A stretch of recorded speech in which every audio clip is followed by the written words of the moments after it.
किशोर और पिद्दी दो भाई बहन थे। पिद्दी बहुत खर्चीले स्वभाव की थी। वो जितना कमाती अपने ऐशो आराम में पैसे उड़ा दिया करती। लेकिन किशोर समझदार था, घर को साथ लेकर चलना जानता था। अपनी बहन के जितना कमाता तो नहीं था, लेकिन फिर भी वो किसी तरह घर का खर्च चला लेता था। एक दिन पिद्दी किशोर से कहती है, किशोर तुम थोड़ा ज्यादा क्यों नहीं कमाते? मेरे दोस्त रोज मेरा मजाक उड़ाते हैं। अरे बहन, मैं कोशिश तो कर रहा हूँ। अच्छा सुनो, अगले महीने रक्षाबंधन है, मुझे सोने का हार चाहिए, इससे कम कुछ भी ना लूंगी। अरे दिला दूंगा बहन। किशोर को पूरी रात नींद नहीं आती। उसके दिमाग में बस ये चल रहा था कि उसकी माली हालत इतनी बिगड़ चुकी है, अब वो सोने का हार कहाँ से लाएगा। अगले दिन किशोर सुबह सुबह घर से ये बोलकर निकल गया कि पिद्दी, मैं गांव से बाहर जा रहा हूँ, कुछ दिन घर नहीं आऊंगा। किशोर ने अपने काम के साथ साथ फेरी में कपड़े बेचने भी शुरू कर दिए, जिससे वो ज्यादा से ज्यादा पैसे कमा सके। रात में वो एक बिल्डिंग की चौकीदारी भी करने लगा। अपने काम से थोड़ा बहुत समय निकालकर बस कुछ घंटे की नींद ले पाता था। और कब वो कुछ दिन एक महीने में बदल गए और रक्षाबंधन भी आ गया, पता ही नहीं चला। लेकिन किशोर अभी तक घर वापस नहीं लौटा। जहां वो काम करता था, पिद्दी के नाम का गुल्लक रखा हुआ था। किशोर ने उस गुल्लक को फोड़ा और सारे पैसे इकट्ठा करके एक सोने का हार खरीद लिया। घर में पिद्दी किशोर का इंतजार कर रही थी। तभी किशोर आता है। कहाँ चले गए थे? 4 दिन का कहा था और 1 महीने से पता नहीं कहाँ गायब हो गए थे। मैंने बस एक हार मांगा था और तुमने तो घर ही छोड़ दिया। अरे मुझे थोड़ा काम मिल गया था। कुछ नहीं, सब समझती हूँ, बहाने थे तुम्हारे। अपनी बहन के लिए इतना भी नहीं कर सकते, कैसे भाई हो? चलो यहाँ बैठो, राखी बांधती हूँ। पिद्दी ने किशोर को राखी बांधी। वैसे ही किशोर ने अपनी बहन के हाथ में सोने का हार रख दिया। उसकी खुशी का कोई ठिकाना नहीं था। वो मिठाई खिलाए बिना ही नेकलेस लेकर चली गई और शीशे के सामने अपने गले में हार रखकर देखने लगी। किशोर ने लड्डू उठाया और खुद ही खा लिया। ऐसे कई साल गुजर गए। एक दिन पिद्दी की नौकरी छूट गई। अब वो पूरी तरह किशोर पर डिपेंड हो गई थी। आए दिन किशोर को अपने महंगे महंगे शौक गिनाकर उससे पैसे मांगा करती थी। किशोर कुछ पैसे देना, मुझे पार्लर जाना है। किशोर बिना कुछ बोले उसे पैसे दे देता। ये क्या, 500? अरे इतने में तो मुझे पार्लर में एंट्री मिलेगी बस। अच्छा देता हूँ ना ज्यादा। अरे कैसे भाई हो, अपनी बहन के लिए इतना भी नहीं कर सकते।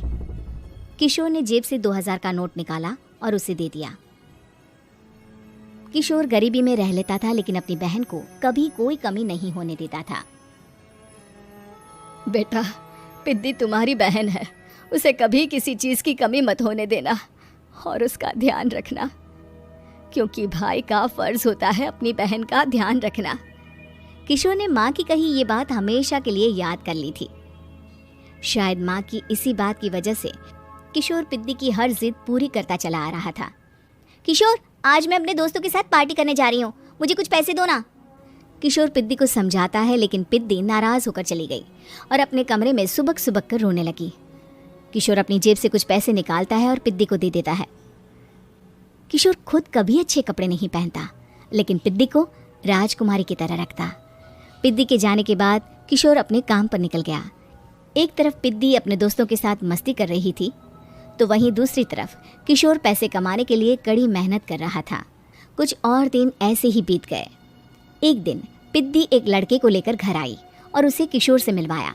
किशोर, मुझे इस लड़के से शादी करनी है, लेकिन इनके मम्मी पापा बोल रहे हैं कि उनको दहेज में एक कार चाहिए, तभी वो मेरा और पंकज का रिश्ता कबूल करेंगे।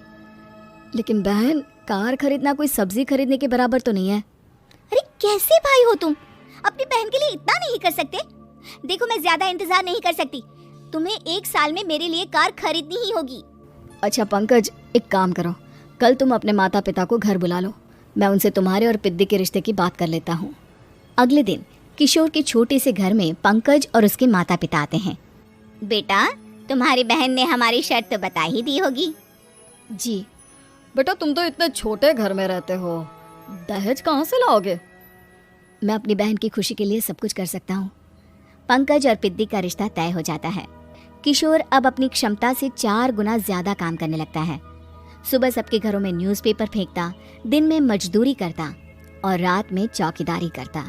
खूब मेहनत करके किशोर ने अपनी बहन की शादी के लिए पैसे जुटा लिए। उसने अपनी बहन के लिए कार खरीद ली। जब वो पिद्दी के ससुराल वालों से मिलने गया तो उन्होंने किशोर से और पैसों की मांग की। इस बार किशोर हार चुका था। पिद्दी पिद्दी माफ़ करना, मैं तुम्हारी शादी उस लड़के से नहीं कर सकता। वो लालची लोग हैं, उन्हें सिर्फ पैसों से मतलब है।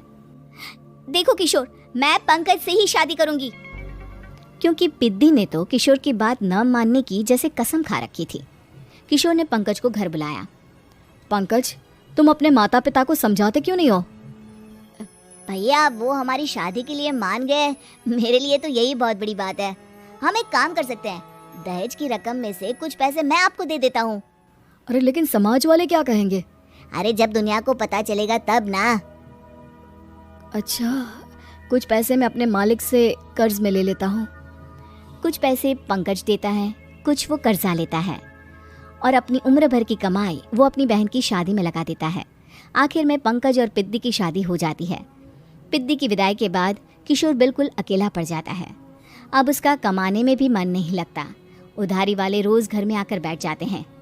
अरे किशोर, अब तो पिद्दी की शादी को 5 साल हो गए, अब तो हमारा पैसा लौटा दो। चाचा, पिद्दी के जाने के बाद किसी भी काम में मन नहीं लगता। अरे तो हमारा पैसा कैसे वापस मिलेगा?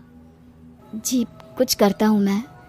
किशोर के ऊपर बहुत सा कर्जा चढ़ गया था, इसलिए उसने तय किया कि वो ये घर बेचकर सबके पैसे लौटा देगा। अगली सुबह शहर के किसी साहूकार को उसने अपना घर बेच दिया और सबके पैसे लौटा के वो गांव छोड़कर चला गया। पिद्दी ने शादी के बाद कभी अपने भाई का हाल तक नहीं पूछा। किशोर को फर्क नहीं पड़ता था, बस ससुराल में उसकी बहन खुश है ये जानकर उसे खुद की खुशी मिलती थी और ये सोचकर कि उसने माँ से किया हुआ वादा पूरा कर दिया।